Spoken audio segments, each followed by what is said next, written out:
on vous disait, en étant situé à 1,30 m du bord d'un puits, donc là, le bord du puits de 1,30 m, Lily voit juste le coin opposé du fond, donc le coin opposé du fond, c'est ici.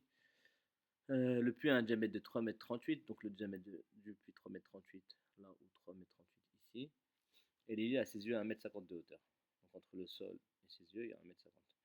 Lily et le puits sont verticaux, donc ça veut dire qu'il y a des angles droits. Calcule la profondeur du puits.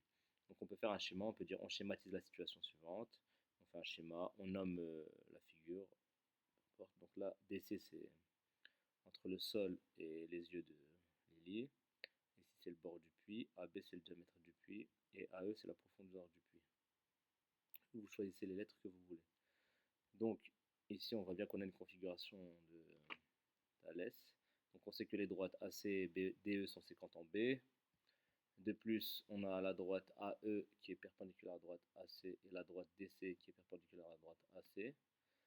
Alors si deux droites sont perpendiculaires à une même droite, alors elles sont parallèles. Ça veut dire que les droites AE et DC sont parallèles. Donc c'est bien une configuration de Thalès.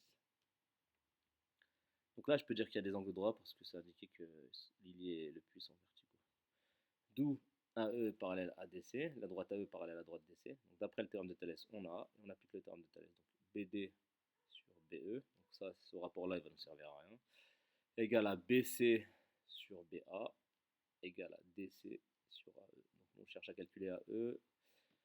On remplace par les valeurs, on applique la règle de 3, donc on fait 1,50 fois 3,38 divisé par 1,30 et on trouve 3,90 m. La profondeur du puits est de 3,90 m.